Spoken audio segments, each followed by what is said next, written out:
what's going on? Welcome back to another video. In today's video, we are going to be changing the heater core in my 2006 Jeep Grand Cherokee. If you've never done it before or never seen anyone do it, it's quite a long process and it's supposed to take some time. So I'm going to do my best to kind of walk you guys through it every step of the way. I'll do my best to show you everything. Sometimes, you know, you just get in the groove of working and you don't show everything.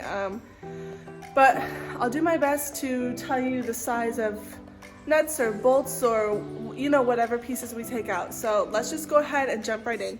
I'm gonna try to drain out some of this coolant, but I'm gonna try to save it so I don't have to completely go and buy new coolant because I did just do a coolant flush on my Jeep. I opened the valve on the bottom of my radiator to drain out the coolant. So I'm just gonna let this drain while we take it apart and get to the heater core. All right, once you have the coolant draining, the first step on the inside will be to remove your glove box. I did go ahead and empty mine just so everything doesn't spill.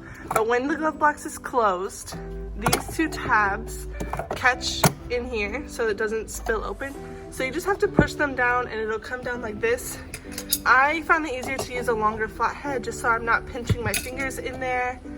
And then once you get it down like this, it should just pull out of the hinges here. It's kind of hard to do, but you should just be able to kind of give it a hard tug and it should come out. Now that I have the glove box out, the next step is going to be to take off this panel underneath of here. Phillips head screws holding it in. I think there's maybe 2 or 3 of them.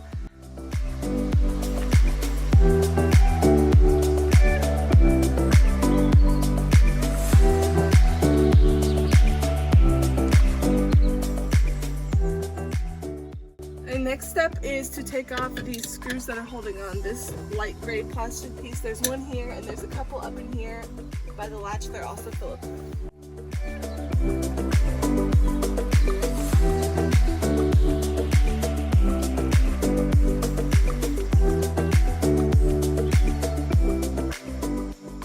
There's a total of 5 screws. There's also 2 screws in here where your glove box attaches.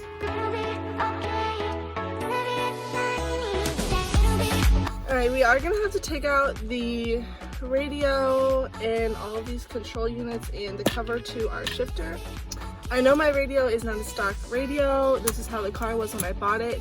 So we're going to figure out how to take this off together. I did go and get some of these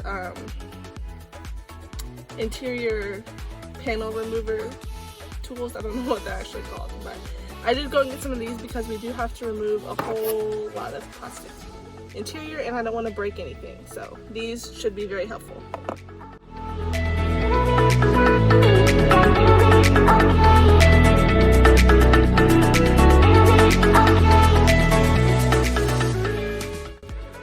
So like I said before, this aftermarket radio was already in the car when I got it. So this is the first time I'm taking it out and seeing this whole wiring mess that's behind it, but I do need to actually like disconnect this and move it out of the way. So I'm gonna have to figure out what's going on here and find a way to disconnect it. I got it all disconnected. I just have to trace back how I did it when it's time to reconnect. For now, I'm just gonna put all of this in there so it's out of the way.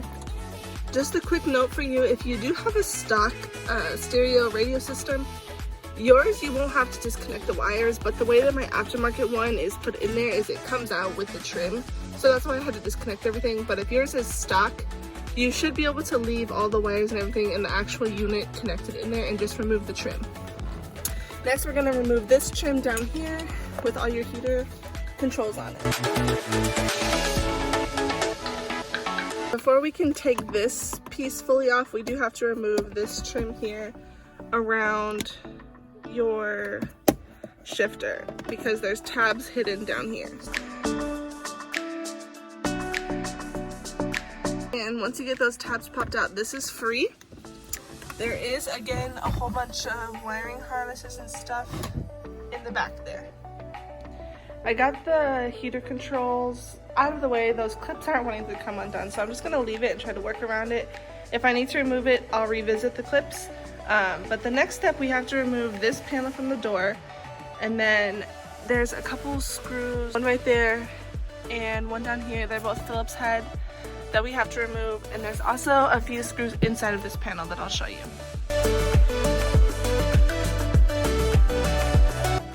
There's 2 screws inside of this panel once you take it off, right here and right here.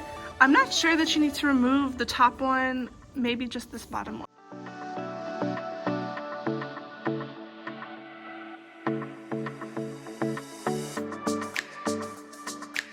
Alright, I forgot to mention, so just like there's 2 screws on this side, there's 2 more on the other side as well that you'll need to remove. Alright, once we get those screws removed, I don't know if you can tell in the video, but this top dark gray with this light bottom gray, they both cross over onto the driver's side.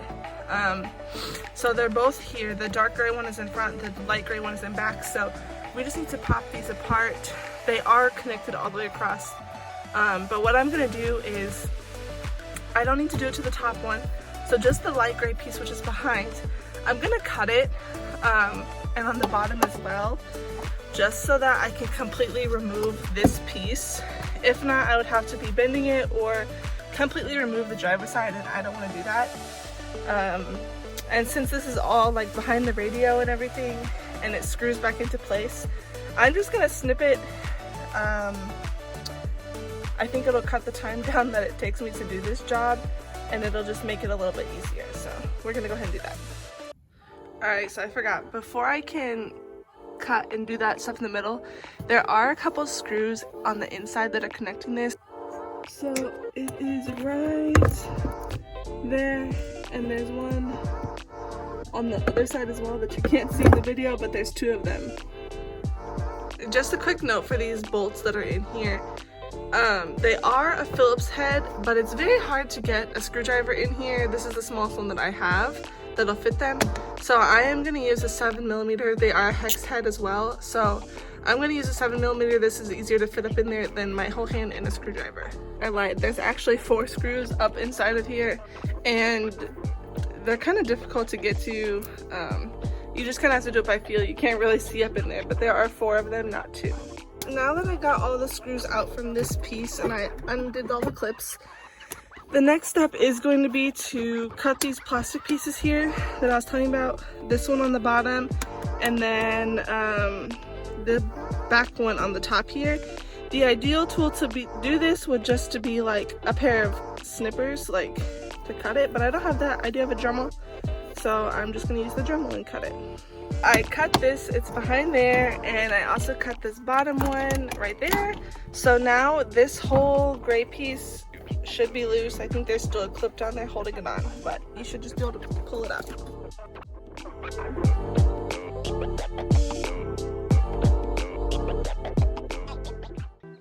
Now that our plastic paneling is removed, you can actually see where the heater core is. It's right here inside of this housing piece, and this tubing, it covers the pipes that go from your engine bay with the coolant into the heater core. So we have to remove these 2 they're little Torx screws. If you have, this is a Laredo, but if you have like a limited or a higher spec and you have the dual zone heat control, there will be a little module right here that you'll have to unplug and remove in order to fully access this top Torx screw.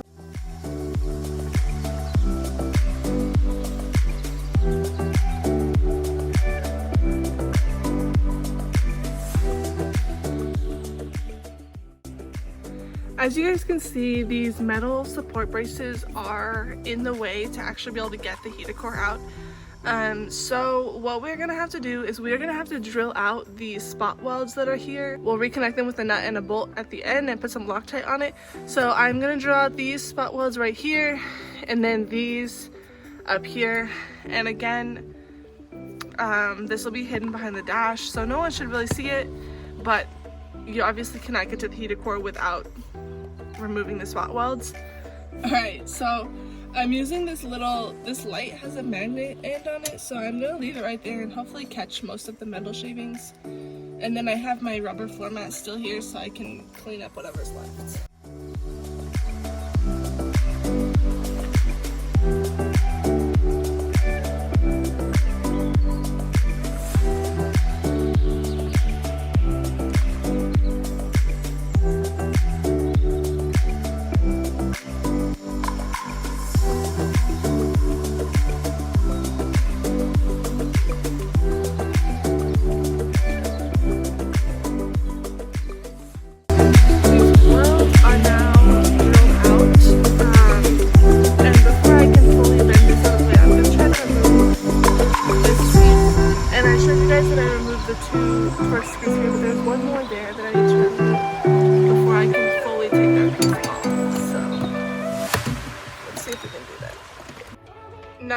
screws out. There is one more right there that you have to take out so you can remove this plastic cover. And one more back here.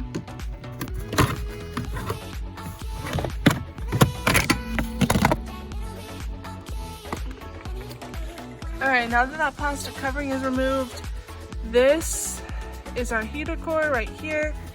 And you can tell right there that it's leaking, which is why we are changing it. So let's go ahead and we're gonna bend this bar back out of the way and see if we can remove it without having to drill out this one as well. I'm hoping I can, but I'm not too sure. So let's see. Now that I have access to the heater core, the thing you have to do to take it out is there is a hex screw right in there. The screw holding the tubing in is a T25. But whenever you undo that screw, it is going to start leaking coolant out. So I have a bucket with a funnel to try and funnel it as much as possible down into the bucket so it's not all over my interior. I went ahead and covered my carpet with one of our shop towels here, just so that if coolant does somehow miss the funnel, it's going into the towel, hopefully, and not all over my carpet. Don't want my interior smelling like coolant any more than it already does with this leaking. Once that screw is undone and taken out, you should be able to just pull these out, and that is when you want to make sure you're ready to catch coolant. I lied. There's a bracket right here holding them in place. You can't move them until you undo this bracket.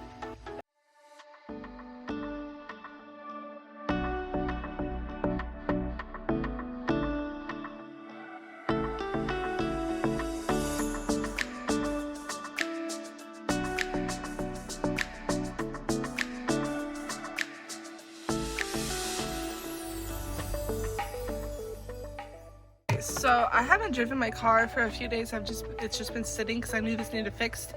So there wasn't too much coolant actually inside of the heater core that came out, at least not yet. But these tubings, as you can see, are full of coolant. So I'm trying not to make a huge mess with this. But now let's see if we can get the actual heater core itself to come out. Alright, I was hoping I wouldn't have to drill out and remove this support as well, but I do. It's just in the way. So you don't want to drill it out here. You can tell I started, but then I realized you don't want to do it there because it's also welded on right here. So you're going to have to drill it out from up here with these two spot welds. And I covered the entrance to these tubes just so that no metal shavings get inside the cooling system. It'd be better to do this, you know, before you disconnect the heater core, but I guess that's what you get for trying to take a shortcut.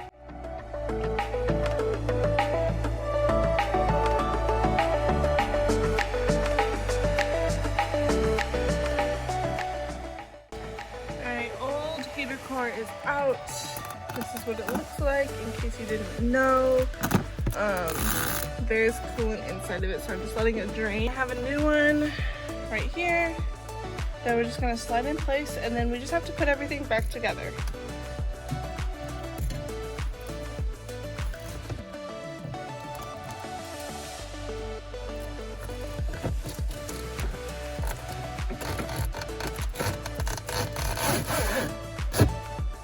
Alright, so I just slid the new heater core into place, so now we can start just putting everything back together. Obviously it's just going to be opposite of how it went in, or it came apart. Alright, first step is to replace this screw that holds the hoses onto the heater core.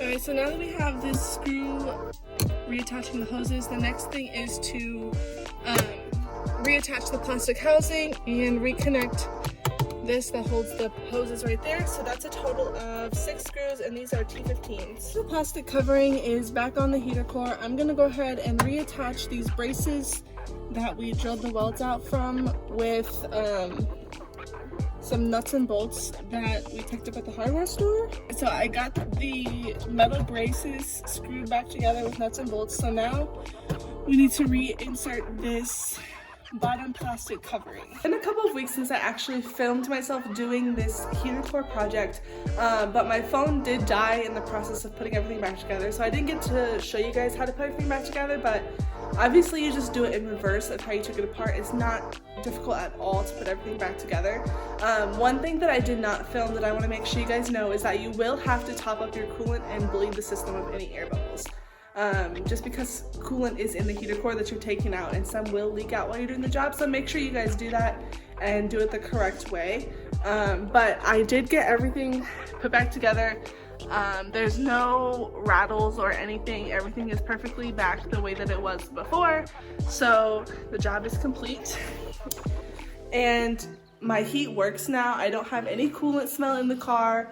My windows don't fog up. Everything is perfectly working and in great condition, great shape. So I do recommend, if you have this problem, that maybe you can try and tackle it yourself instead of taking it somewhere. It's not a hard job. It's just very time consuming. And it is helpful to have another person with an extra set of hands to help you. It makes the job go a little quicker, a little smoother. So with that, make sure you guys hit the like button and the subscribe button, and let me know in the comments down below if you have any questions or what else you want to see on the channel. I'll see you in the next one.